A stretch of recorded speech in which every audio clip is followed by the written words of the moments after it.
주님의 이름으로 기도하옵나이다. 아멘. 예수님을 생각나게 하는 사람.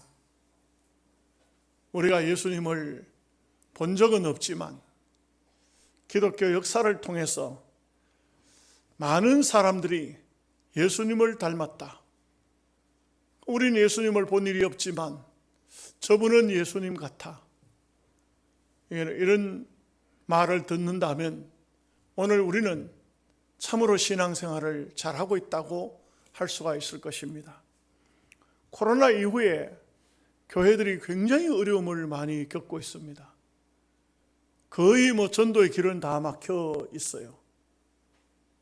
어찌 보면은 오늘 우리 시대가 마지막이 아닐까? 그런 생각도 해요.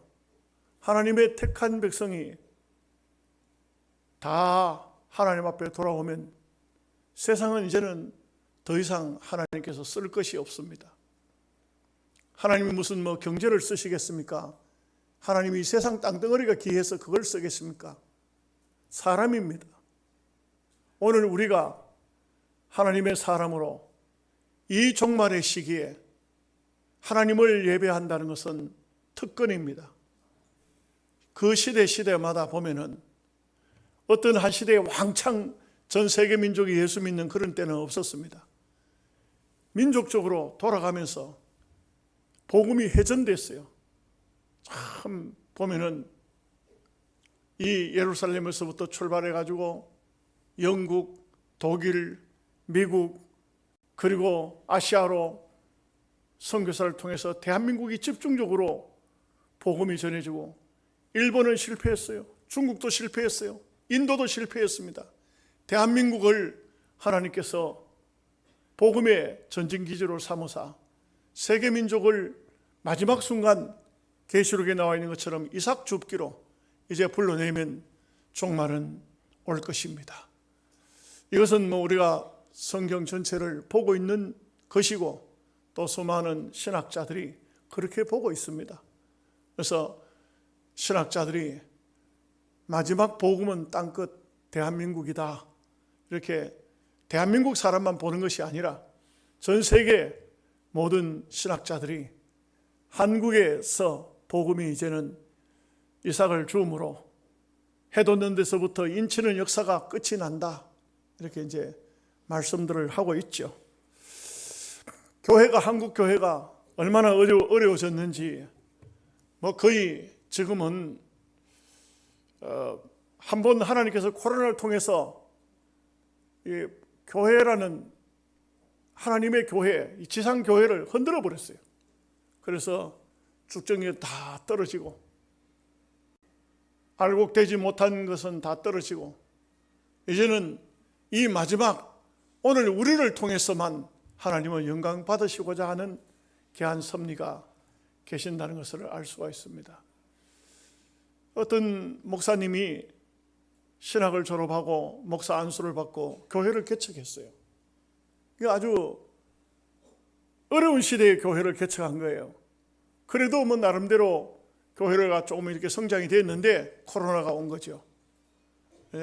참 어려운 시기에 코로나가 오고 그런데도 그 목사님은 차가운 계절이 오니까 성도들을 생각해서 교회에 가서 쪼그리고 아주 쪽잠을 자고 새우잠을 자고 새벽 2시쯤 일어나가지고 연탄불을 피웁니다.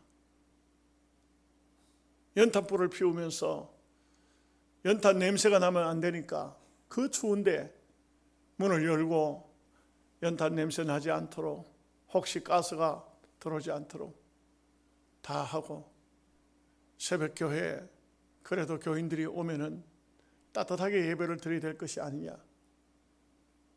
또 설교 원고를 듣다 보면서 오늘 말씀이 행여라도 바르게 말씀이 전달되지 않으면 안 된다 싶으니까 마치 수험생 시험 공부하듯이 일일이 체크를 하면서 말씀을 준비하고 시간이 돼서 기다리는데 이게 웬일입니까?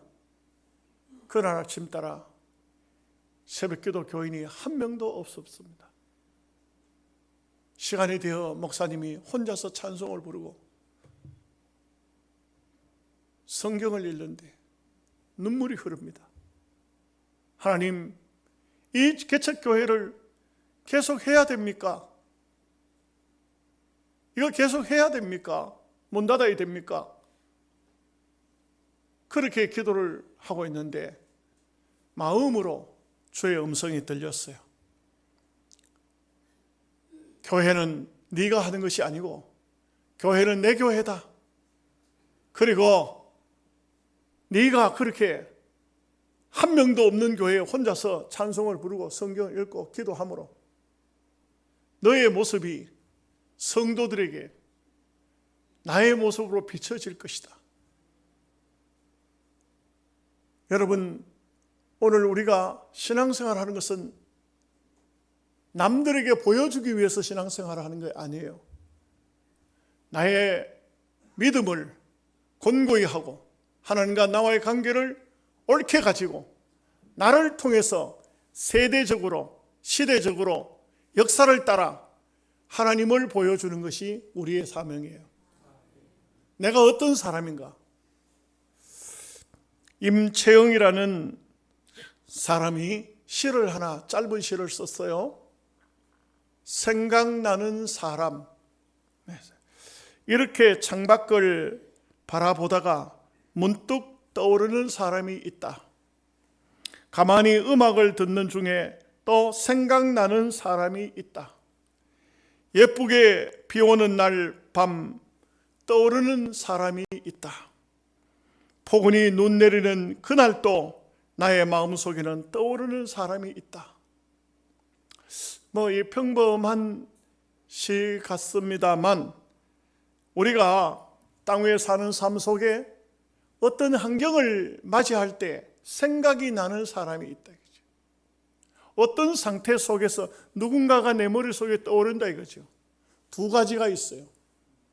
나에게 큰 상처를 준 사람은, 그런 사람은 잠을 자다가 꿈을 꿔도 그 사람이 나타나기도 하고, 어떤 환경 속에서 그 사람이 캡처되기도 하고, 나에게 고통과 아픔은 나의 삶에 트라우마를 갖다 주는 그런 사람이 있습니다. 그야말로 그 사람 때문에 평생이 고생스러운 사람이 있어요. 반대의 사람도 있습니다. 정반대의 사람. 어느 한순간이지만 그분이 떠오릅니다. 너무 고마운 사람이에요. 너무나도 잊혀질 수가 없는 사람이에요. 그때 그 순간 그분이 아니었다면 내가 과연 올바른 인생의 삶을 살 수 있을까? 이렇게 생각이 나는 사람이 있어요. 오늘 우리는 우리에게 생각나는 사람도 있지만 여러분들이 누구에게 어떤 모습으로 비춰질 것인가 하는 것은 여러분들이 하는 삶과 행동과 또 여러분의 모습이 바로 그러한 사람이 될 수가 있다는 것이에요. 오늘 말씀은 바로 이것을 말해주고 있어요. 스데반은 인간적으로 보면 큰 실패였습니다. 설교 한번 하고 돌에 맞아 죽었어요. 이 스데반은 초대교회에 참 아름다운 귀한 7명의 집사 중에서 스데반 집사, 빌립 집사, 이런 분들은 역사적으로 성경에 그들의 업적도 기록됐지만 위대한 분이에요. 그런데 이 스데반은 너무 아깝죠. 스데반의 이름의 뜻은 멜류관이라는 거예요. 멜류관이라고 이름을 지은 것처럼 과연 순교자의 그 반열에 들어가서 하늘나라 멜류관이 된 것이 아닌가. 오늘 이 예수님을 생각나게 하는 사람 스데반을 살피면서 몇 가지 말씀을 드리고자 합니다. 첫째는 스데반의 얼굴을 통해서 하나님의 영광스러운 얼굴을 봅니다. 성령에 충만한 스데반의 얼굴을 볼 수 있다는 것입니다. 여러분, 우리가 예수님을 믿죠. 예수님을 믿으면 예수님을 닮아야 됩니다. 예수님의 모습이 내게서 보여져야 합니다. 여러분, 제가 하양 있을 때에 동네 앞으로 나가는 큰 길이 있고 또 그 길은 큰 길이지만 쭉 돌아서 가는 길이고 산을 넘어가면은 질러가는 길이 있어요. 그 질러가는 길에 어느 날 제가 그 산을 질러가는 길로 넘어가는데 사람들이, 여자분들이 참 머리에 뭔가를 이고 글로 그 위로 올라오고 있어요. 근데 이게 보면서 느끼는 게, 그 동네 위에 절이 있는데 그 절에 무슨 행사가 있구나. 그래서 전부 그 아줌마들이, 그때 당시에도 뭐 한 40년쯤 전이니까 이 머리에다 뭘 이고 오는데, 제가 순간적이지만 그 사람들을 보면서 느낀 게 뭐냐, 정말 신기할 정도로 딱 부처님을 닮았어요. 올라오는데 보니까 다 부처의 얼굴을 그 사람과 캡처시키면 딱 맞아. 신기하다. 저 아줌마들이 열심히 절을 다니니까 부처를 닮는구나. 오늘 우리가 예수님을 믿으면 예수님이 누구십니까? 물으면은 제 얼굴을 닮았습니다. 이렇게 할 수만 있다면 얼마나 귀할까요? 독일에서 내려오는 민담 하나가 있습니다. 그 어떤 동네에 아주 얼굴이 좀 흉하게 생긴 사람이 있었는가 봅니다. 그래서 동네 사람들이 참 저 사람은 앞으로 참 아주 악한 일을, 못된 일을 할 것이다, 막 이렇게 이제 막 사람들이 함부로 말을 하고 이렇게 했어요. 근데 이 사람이 자기 얼굴 가지고는 세상을 살아가기가 어려울 것 같아요. 그래서 그 예술을 하는 사람, 이런 사람과 상담을 하니까 가면을 쓰고 사시오, 이렇게 된 거예요. 가면을 쓰고. 가면을 쓰라 그랬어요. 근데 그 가면도 아주 기술자를 찾아가지고 얼굴에다 이 가면을 쓰면은 자기 본 얼굴이 아닌 그 가면의 얼굴로 살 수가 있게 된 거예요. 그러니까 이 사람은 그 가면을 쓰고 결혼도 하고 가면을 쓰고 이제는 사람들을 대하고 이렇게 했어요. 자기 부인도 모를 정도로, 아무도 모를 정도로 그 가면을 쓰고, 내가 비록 얼굴은 아주 흉악범처럼 생겼지만 이 가면에 아름다운 가면을 쓰고 살면서 내가 정말 이 가면이 아름다운 것처럼 아름다운 삶을 살아야 되겠다, 이렇게 생각을 한 거예요. 그런데 나중에 어떻게 알았는지 그 부인이 자기 남편의 모습을 알았다 이거죠. 그래서 어느 날 남편이 잠자고 있는데 가면을 확 벗겼어요. 드디어 이제 본 얼굴이 드러났겠죠. 그런데 부인이 너무 놀랐어요. 왜냐하면 가면을 벗겨내고 나니까 그 안에 남편의 본 얼굴이 너무나도 인자한 얼굴로 바뀌어져 있는 것입니다. 그 사람이 이렇죠. 내가 어떤 마음을 가지고 어떤 삶을 사느냐, 이것이 굉장히 중요하다는 독일의 민담이에요. 이야기입니다. 오늘 우리가 참 이 땅에 사는 동안 어떤 마음을 가지고 사느냐, 이것은 매우 중요합니다. 그래서 유명한 미국의 제16대 대통령이었던 에브라임 링컨은 이런 말을 했어요. 사람이 나이가 40쯤 되면 자기 얼굴에 책임을 질 수 있어야 된다. 또 왜 그러냐면 한 20살 정도까지는 부모가 준 얼굴로 살아요. 그 부모가 이쁘면, 엄마가 이쁘면 딸도 이뻐요. 아빠가 인자하게 생겼으면 자식도 그래요. 그런데 그때부터 20살 정도 되면 사회생활을 하기 시작하는데, 사회생활을 하면서 그 사람이 어떤 마음으로 사느냐 따라서 한 20년쯤 지나면, 나이가 40쯤 되면은 그 사람이 선하게 살면 얼굴이 선한 얼굴로 나타나고, 아주 못됐고 악한 일을 하면은 그러면 그 얼굴은 아주 악한 사람으로 얼굴이 드러날 수밖에 없어요. 제가 어느 날 경찰에 몸담고 사는 아주 수사 베테랑 형사님하고 한번 차를 같이 타고 간 적이 있어요. 그런데 제게 이런 말을 해요. 목사님, 제가요 차를 타고 이렇게 가지만 사람을 딱 보면은 무조건 사람을 잡을 수는 없지만 저놈은 도둑놈, 도둑놈이 틀림없다 이게. 아, 저분은 선생님 맞다 이게. 저분은 회사원 맞다 이게. 목사님, 제가 이래도요 사람 딱 보면요 점장이 아니지만 거의 압니다. 수사의 베테랑, 하도 많은 사람을 대하다가 보니까 누군가가 변명하고 거짓말하고 해도 이분은 다 안다 이거예요. 그 사람이 어떤 삶을 살았냐에 따라서 그 얼굴이 그 사람의 삶의 모습이 얼굴에 박힌다 이거죠. 여러분, 스데반의 얼굴은 천사의 얼굴이라 했어요. 천사가 얼마나 아름답습니까? 여러분은 혹시 여러분의 얼굴을 보시면서 어떤 생각이 드십니까? 거울을 보십니까? 거울을 보시는 거예요? 어떤 생각이 드십니까? 만약의 경우에 여러분의 얼굴이 정말 예수님을 닮지 않았다면 이제부터라도 어떤 모습이 예수님을 닮은 얼굴일까? 거울을 보면서 여러분이 미소를 지어보기도 하고 웃어보기도 하고 어떤 모습일까? 도저히 안 되겠거들랑 좀 늦었더라도 성형수술이라도 하십시오. 그런 얼굴로 살지 마시고 얼굴을 고쳐야 돼요. 스데반의 얼굴이 천사처럼 보여졌어요. 많은 사람들이 스데반을 비판하던 그 사람들 눈에도 스데반의 얼굴은 천사의 얼굴이래요. 얼마나 참 우리의 삶이라는 것이 녹록지 않지요? 힘들죠?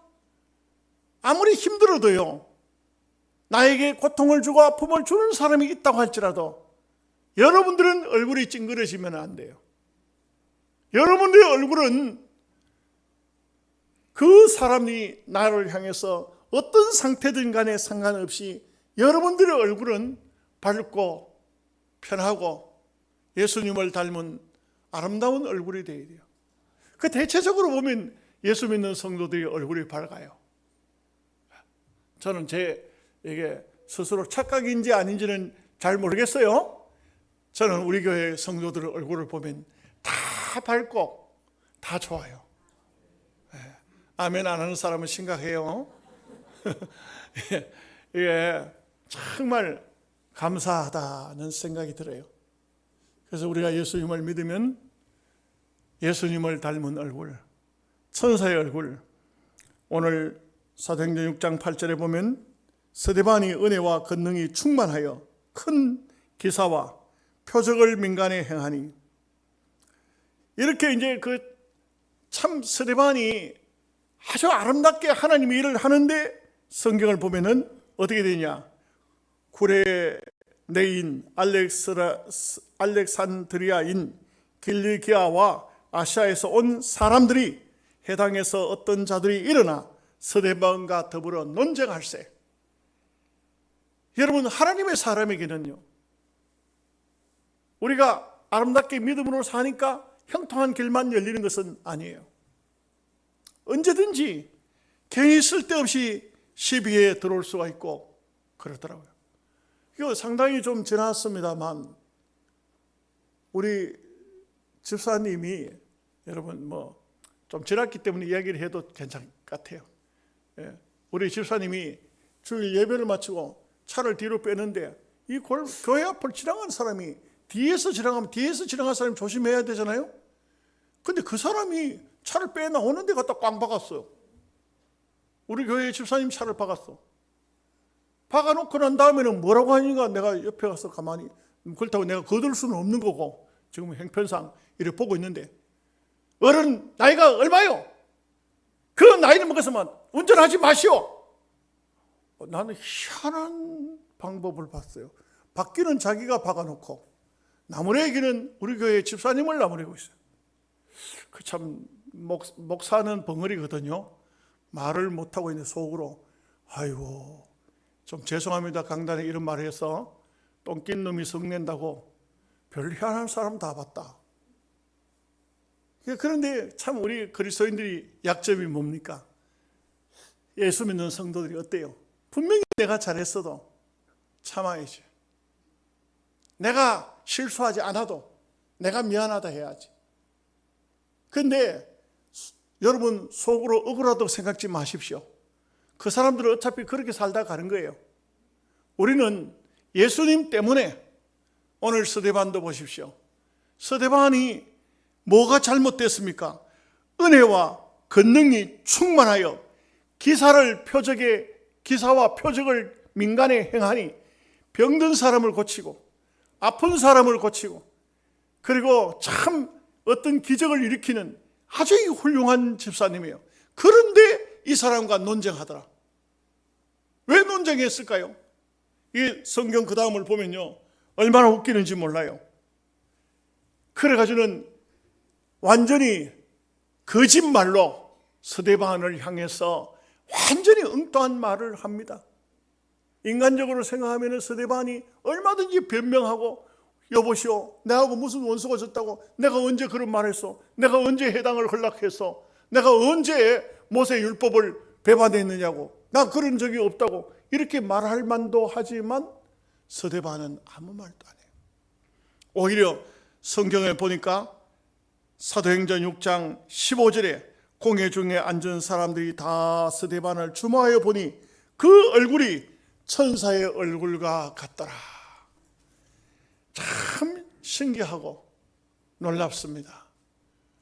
이게 바로 예수님을 닮은 사람의 모습이에요. 예수님의 닮은 사람은 설날이라서 굉장히 바쁩니다. 그죠? 전화가 여기서 올리고 저기서 올리고 하여간 굉장히 바쁩니다. 그렇습니다. 성도의 삶이라는 것은 환경이 어떠하든지 상관없이 우리의 모습은 아름다운 모습으로 보여야 됩니다.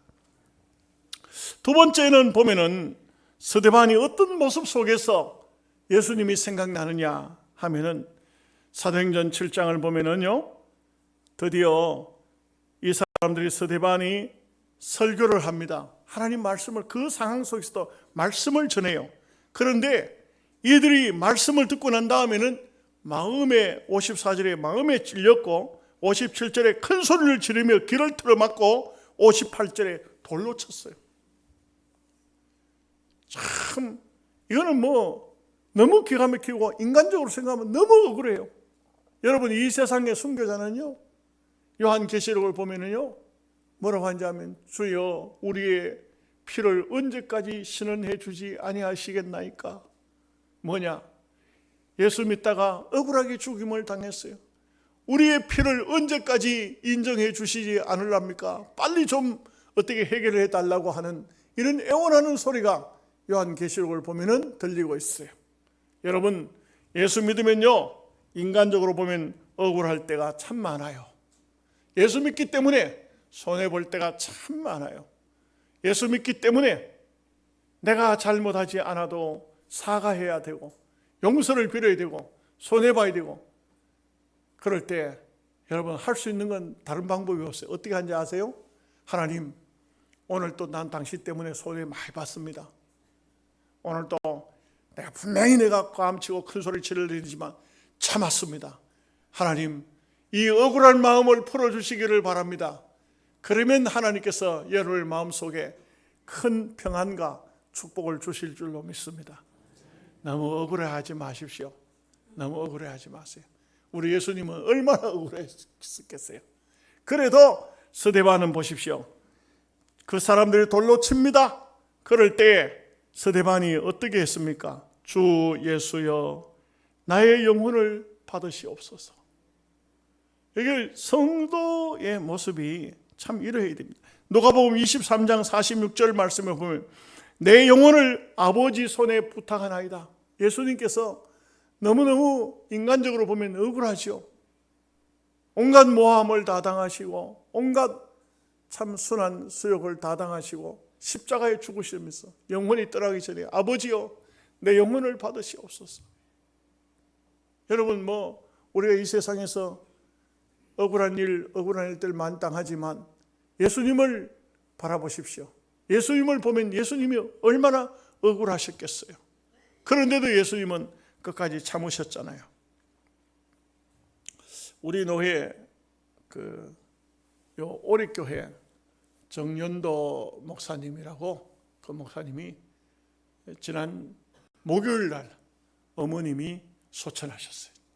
어머님 91세 소천하셨어요. 그래서 우리 노회가 금요일 날 가서 위로 예배를 하러 가는데 노회장이 저를 보고 목사님이 설교를 좀 하시면 좋겠습니다. 그래서 목사님들이 대부분 설날이라고 고향 찾아가고 금요일 갔다가 아마 토요일 날쯤 오겠죠. 사람이 많지 않아요. 그래서 가서 예배를 드리는데 정연도 목사님은 막내더라고요. 막내고 위로 형님이 3분 있고 사형제, 그리고 누님이 2 있고 6남매였어요. 6남매 중에 막내예요. 이 막내인데, 그런데 정 목사님의 바로 위에 형은 장로님이에요. 경산의 장로님. 근데 그 위로 형님 2분이 예수님을 안 믿어요. 안 믿는데 그래도 참 동생이 장로가 있고 목사가 있고 하니까 기독교 장례를 하는 거예요. 그래서 이제 제가 설교를 맡아가지고 설교를 해야 되는데 조금 마음에 부담스럽더라고요. 어떻게 예배를 인도해야 되나. 그래도 말씀을 잘 준비를 해가서 갔더니 처음에 시작을 할 때는 예배 장소에 안 와요. 그 형님이 안 와요.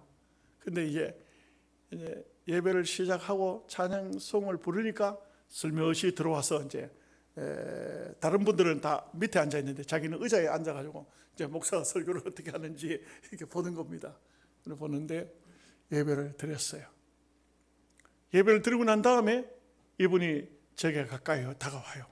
다가오더니 목사님, 오늘 참 목사님 설교 말씀을 들으면서 마음의 감동을 좀 많이 받았습니다. 이렇게. 그래서 예수님을 믿으시죠? 하니까 하는 말이 어떤 핑계를 대냐면 우리 집에는 예수 믿는 사람도 있고 절에 다니는 사람도 있고 그런데 내가 중간에 있으니까 양쪽을 절충하기 위해서 나는 절에도 못 가고 교회도 못 갑니다. 이렇게. 그래서 예수님을 믿으셔야 됩니다 하면서 하니까 목사님이 내게 또 이렇게 말씀을 해 주시니까 이제 예수 믿을 마음이 생기네요. 예수 믿을 마음이 생기네요. 교회 가시겠습니까? 가겠다 그래요. 약속을 해요. 정말 가시죠. 예, 이제 예수 믿어야 되죠. 그래서 제가 가져갔던 성경책을 그분에게 줬어요. 기왕에 내가 전도를 했으니 내 책을 가지고 교회를 가시면 좋겠습니다 했더니 성경책을 아주 감동스럽게 받아요.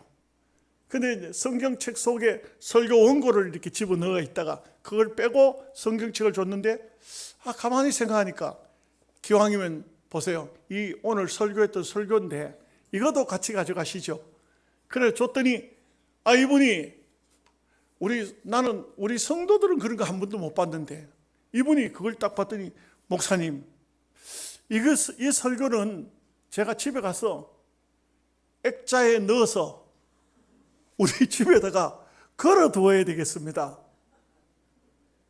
나는 내 설교를 그렇게 귀중히 여기는 우리 서북교회 교인들도 잘 못 봤는데, 그래서 제가 너무 감사해서 제가 그래요. 내가 동생 목사 보고 주소를 나한테 알려달라. 내가 설교집이라도 보내서 어쨌든 이분을 위해서 기도하고 이분을 기왕이면 하나님을 믿는 하나님의 자녀로 만드는 것을 감당해야 되겠다. 그래서 그때부터 기도를 하고 있습니다. 제가 이 얘기를 하는 것도 여러분들도 기도해 주시기를 바라는 것입니다.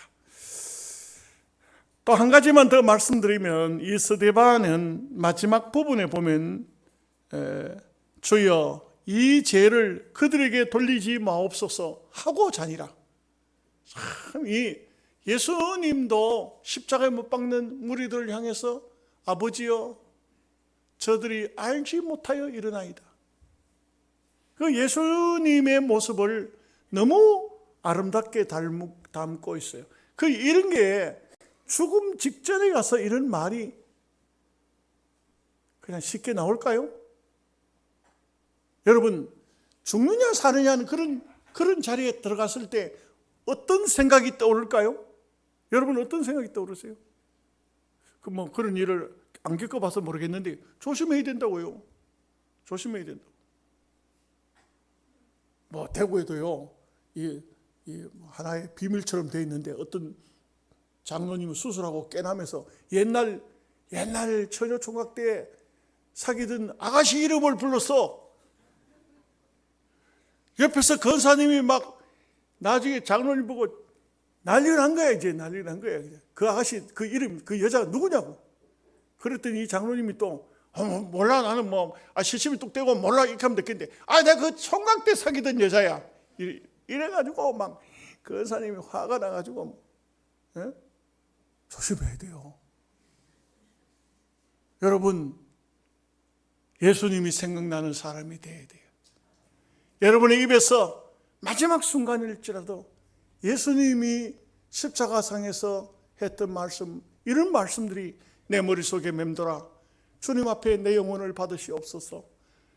내가 핍박당해 죽지만, 나를 돌로 치지만 저들의 죄를 용서해 주세요. 이게 얼마나 아름다운 모습입니까? 얼마나 아름다운 모습이에요.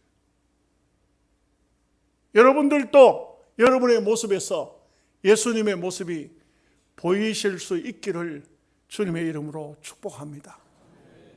그래서 우리가 이 땅의 짧은 인생의 삶을 살지만 어느 날 어느 순간인가는 우리의 마지막을 맞이하게 될 텐데, 사람마다 마지막이 참 웃기지 않습니까?